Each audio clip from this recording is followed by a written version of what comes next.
Je vous remercie pour votre présence parmi nous ce matin. Je remercie les personnes qui ont pavoisé et fleuri les autres stèles avant cette commémoration. Le 18 juin 1944, après l'appel du général de Gaulle, la bataille de Saint-Marcel s'engageait. À cet endroit même, dans la nuit du 19 au 20 juin 1944, les Allemands exécutent 6 civils en représailles aux événements de la bataille de Saint-Marcel. Monsieur Jean Morla, Monsieur Pierre Moussard, Monsieur François Riot, Monsieur Joseph Riot, Monsieur Raymond Dénessé, Monsieur Marcel Robert.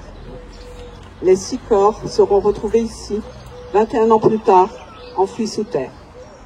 Ce site fut remis en valeur en 2018 avec la construction de ce mémorial composé de 6 poteaux en schiste symbolisant les 6 victimes et érigé à l'endroit précis de la fosse commune. Il fait partie de l'itinéraire de la mémoire de Saint-Marcel et nos différentes commémorations se dérouleront de stèle en stèle au fil des années. Ceci est complémentaire à la rénovation du musée de la Résistance en Bretagne qui devrait permettre de faire comprendre aux futures générations les valeurs issues de la Résistance. La mémoire de ces événements de juin 1944 doit perdurer. Nous allons procéder à la montée des couleurs. Pour l'ensemble, vers vous.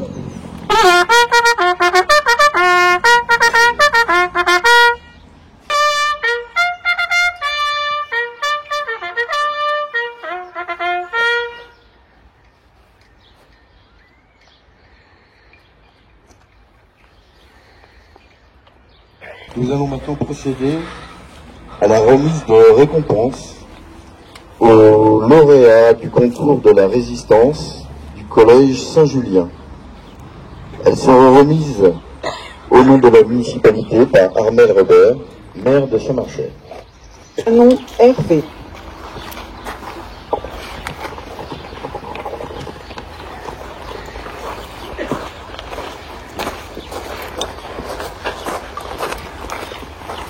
Félicitations. Léa Chendor.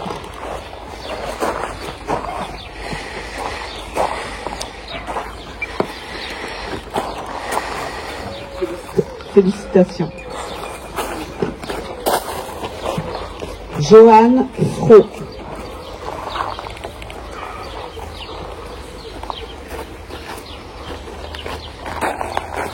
Félicitations. Justine Fromentou.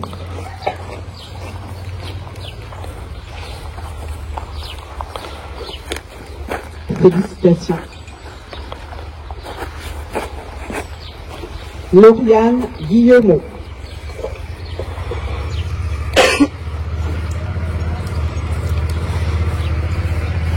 Félicitations.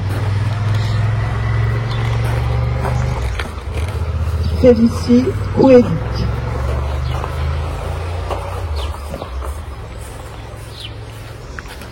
Félicitations.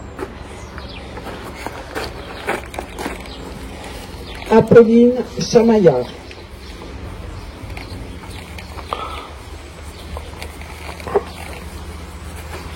Félicitations. Marjorie Posséné.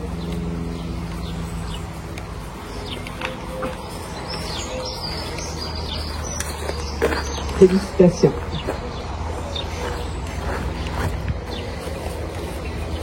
Céline Le Sauter.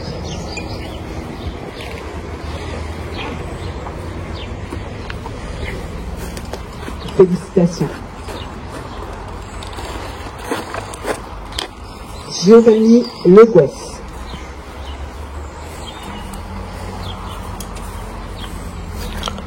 Félicitations. Merci encore à tous ces jeunes pour leur implication. Je pense qu'on peut les applaudir.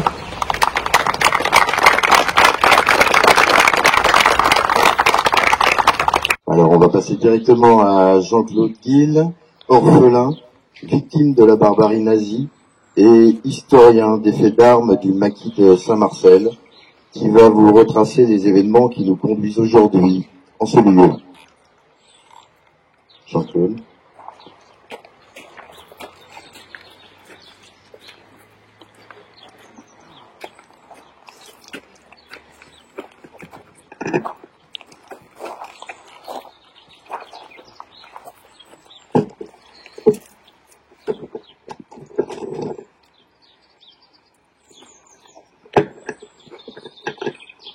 Mesdames et messieurs des autorités civiles et militaires, Marcelaises, Marcellins, mesdames, messieurs,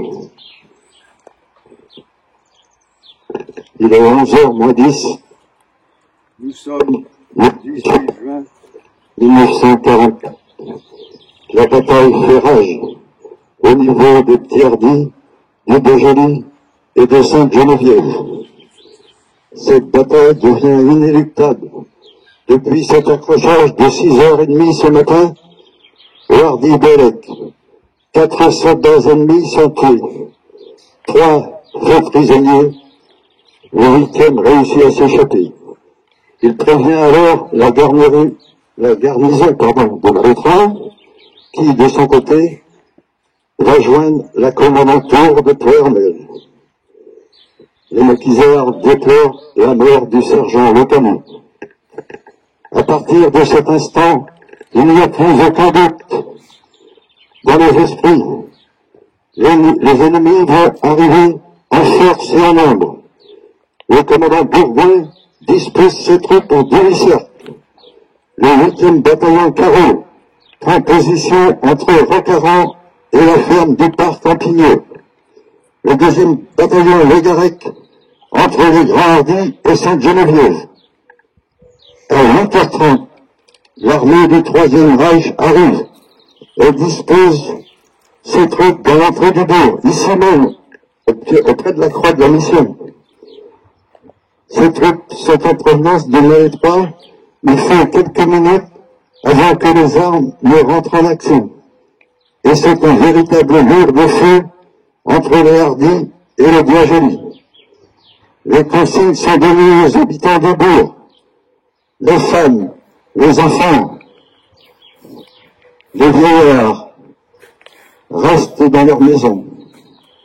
Dans un premier temps, soit rejoignent le maquis les autres personnes, ou alors les communes voisines. Dans un premier temps, Pierre Mossard, accompagné de Désiré Foulon, Félix Favlet et Lucien Gros, ceux-ci portent leur choix sur la carrière de Gondouin. Or, à mi-chemin, Pierre Moussard a du remords. Abandonner son épouse, ses enfants, pas question.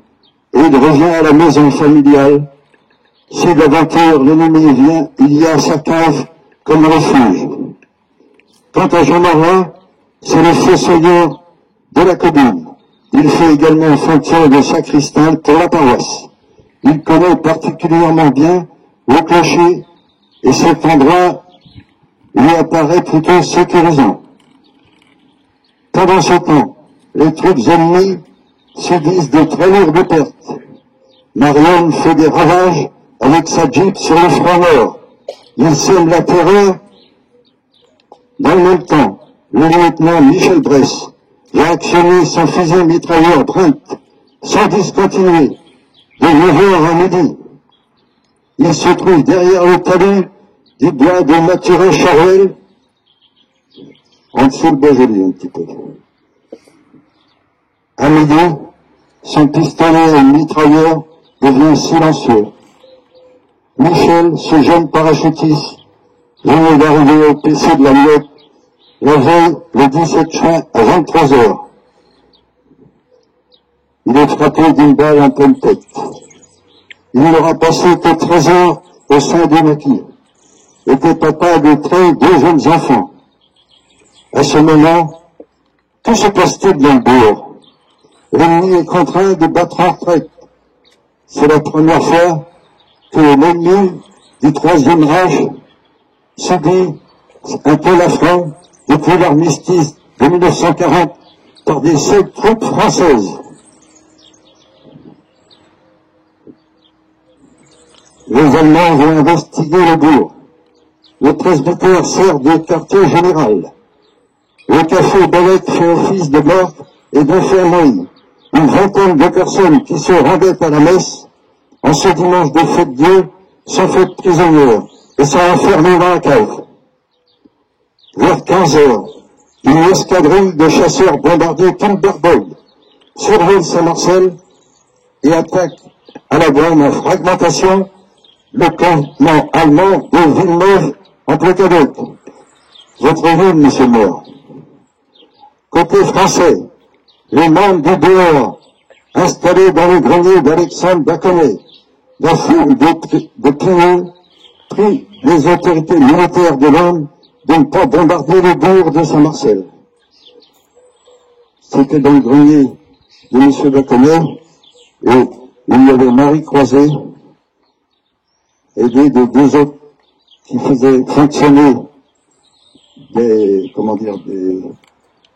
appareils avec l'ombre pour garder le contact avec les forces alliées. Vers 19h, on comprend vite qu'il convient d'effectuer le décrochage. L'ennemi obtient les renforts du génie basé à Villeneuve d'une part et des deux commandos d'infanterie de Redon. La lutte va devenir illégale. Les combats deviennent alors sporadiques. Pierre Messard et Jean Morland sont faits prisonniers. Et nous apprenons le surlendemain que 4 maquisards de Saint-Martin-sur-Oust ont été arrêtés à l'entrée du bourg, ce 18 juin. Que sont devenus ces 6 braves? La dernière fois qu'ils ont été aperçus, c'est ce lundi 19 juin au matin. Madame Rose Archambault les voit par la fenêtre de la maison de Gilles Dupé, c'était un peu plus haut. Ils sont à genoux, les mains attachées, les jambes entraillées. Les semaines, les mois, les années passent. Les questions restent figées dans les têtes. Le tribunal d'instance de Clermel rend son jugement le 19 décembre 1946. Les 6 FFI font l'objet d'un avis officiel de disparition à la date du 18 juin 1944. Déportés à Fallen-Gospel en Allemagne. Nous verrons tout de suite qu'il n'en était rien du tout. Nous sommes le jeudi 27 mai 1965, jour de l'Ascension. Louis Le Guenec, 35 ans, ouvrier agricole à Guégan, invité par son neveu pour faire une visite à Saint-Marcel, il rencontre Joseph Noël et lui fait part de son terrible périple du 20 juin 1944. Arrêté et menotté par les Allemands et en compagnie de deux jeunes hommes d'environ 17 ans, ils sont chargés de creuser une fosse le 21 juin vers 8 heures du matin à l'endroit où nous nous trouvons, derrière la cave. On nous contraint à rassembler 6 cadavres, criblés de balles et à refermer cette fosse. On imagine aujourd'hui l'étonnement, voir le désarroi de Joseph. Il va rapidement faire le lien avec ses amis disparus. Sans perdre une seconde, il rejoint un groupe d'habitants jouant au palais devant le café de Jeanne Bellec. On nous raconte son entretien avec M. Louis Le Guenec. Nous nous emparons de pelles, de pioches, de barres de fer. Direction cette cave de Jeanne Fablé, afin d'y faire des recherches. Au bout d'une heure, l'effroi complet. Les paroles nous manquent. Après 21 ans, la dure réalité est là, sont en pied. Ces ossements sont-ils de Pierre Boussard, de Jean Morand et de ces 4 jeunes de Saint-Martin-sur-Oust? Personne n'apporte de réponse. Le maire Eugène Bellec ordonne l'arrêt des recherches. Il convient de prévenir la gendarmerie de Malétroit et la préfecture à Vannes. L'atmosphère est lourde, tout le monde connaît la suite. Le 18 juin 2022, Saint-Marcel peut comprendre. Saint-Marcel peut pardonner. Mais Saint-Marcel n'oubliera jamais. Tous ces hommes, ces femmes qui ont œuvré avec courage et dans l'honneur pour la liberté. Vive de Gaulle, vive la République et vive la France.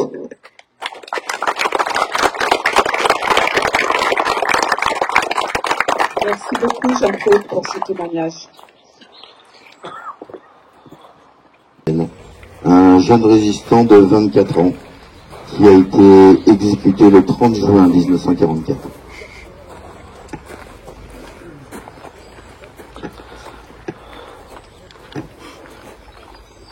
Lettre de Louis Chérel à sa famille, le 29 juin 1944, à midi. Bien chère mère, sœur, frère, cousin et amis. Cette fois, tout est fini. Surtout, ne vous lamentez pas. Il y a assez de chagrin. Je sais que la guerre aura creusé un grand vide dans notre famille. Je suis condamné à mort, mais ne tremblez pas. J'attends mon sort avec calme. Je regrette beaucoup la vie que j'aimais tant. J'aurais voulu vous voir une dernière fois avant de mourir, pour vous parler de mon cher père que vous connaissez tous. Turpin reste pour vous parler de tout cela. Turpin reste pour vous parler de tout cela. Bientôt, la libération viendra pour vous. Mère, c'est à toi que je m'adresse. Je sais que le coup va être terrible pour toi. Pense que moi je suis brave, et que toi aussi, tu dois être brave. Tu sais que Minet et Ferdinand vont revenir, et qu'il faudra les consoler. Pauvre Ferdinand, moi qui ai fait tant de projets pour l'avenir pour nous deux. Et toi, Yvonne, sache sécher tes larmes, tu es jeune. Allons Madeleine, je te souhaite beaucoup de bonheur avec Pierre, ce brave garçon, futur beau-frère que je ne verrai plus. Armande, fonde ici un foyer, et si tu as un fils, appelle-le Louis, comme son oncle. Quant à Yvonne, sa fiancée, Moreau et Marc, je vous souhaite le retour d'Amédée vite. Je sais que vous ne m'oublierez pas, mais surtout prenez courage, montrez-vous français. Vive la France, vengeance. Vous pouvez avoir la tête haute, je n'ai pas failli à mon devoir, ni à ma parole. J'ai eu toujours le moral bon grâce à ma petite Yvonne que j'aimais tant. J'aurais voulu en faire ma compagne, hélas. Marie Basson, je ne serai jamais le parrain de ton bébé. J'avais beaucoup d'estime pour toi aussi. Fais porter mon nom à ton nouveau-né, je serai content. Adieu, je vous embrasse tous. Signé Louis. Louis Chérel sera exécuté le 30 juin 1944 à la Maletière en Saint-Jacques-de-la-Lande. Il avait 24 ans. Ce message écrit en petites lettres sur 2 feuilles d'agenda sera retrouvé dans la couture d'un de ses vêtements. Nous allons maintenant procéder à l'appel des morts. Nous allons maintenant procéder, excusez-nous, on travaille par la technique, à l'appel des morts. Ici ont été exécutés Jean Morla, mort pour la France.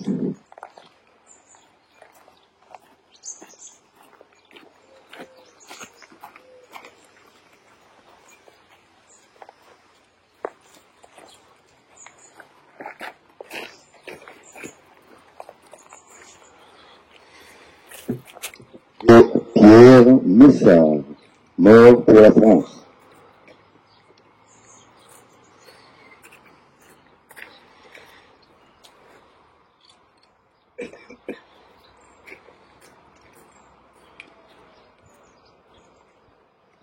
François Rieu, mort pour la France.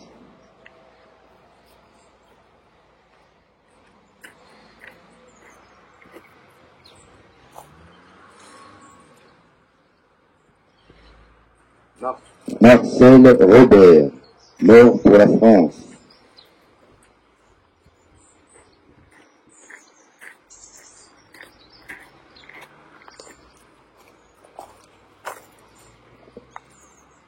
Et Raymond Demessé, mort pour la France.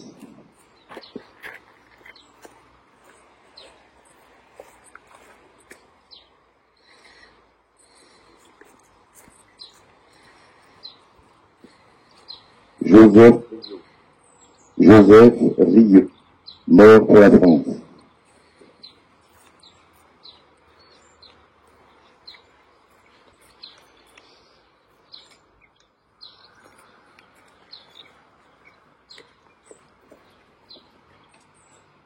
Deux gerbes vont être déploiement et déposés pour l'ARCN et les amis du musée.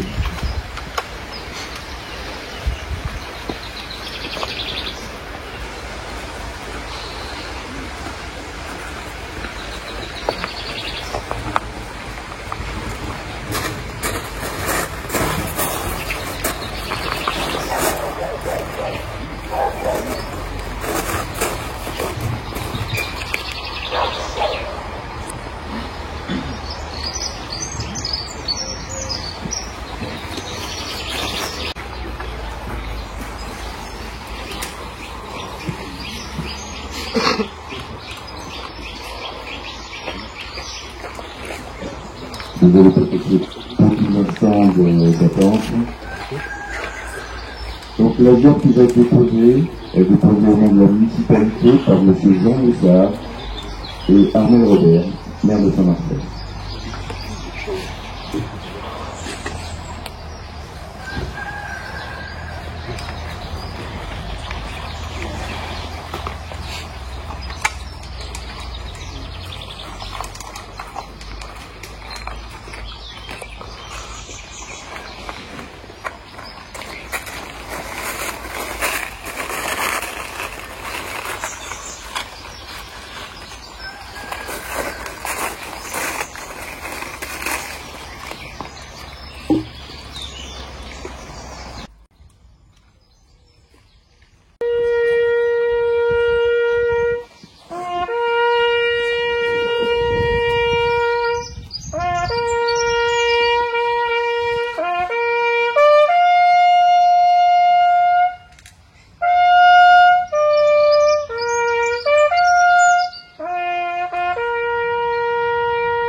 Previous song.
Les 6 noms gravés dans la pierre de la stèle, exécutés sauvagement par la barbarie allemande en juin 1944.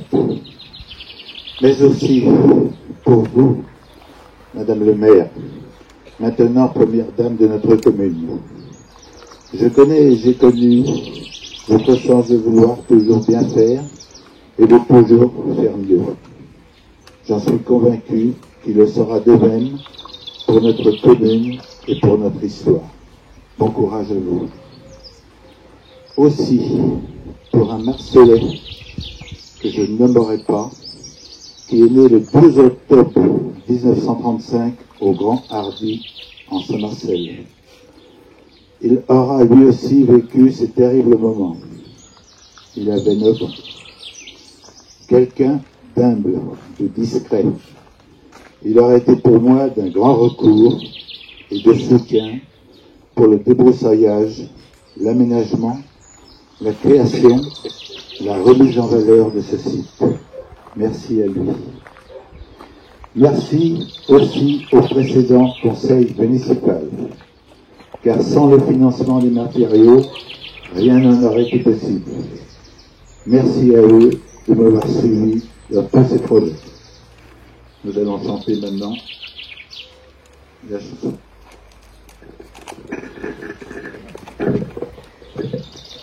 Merci Gabi.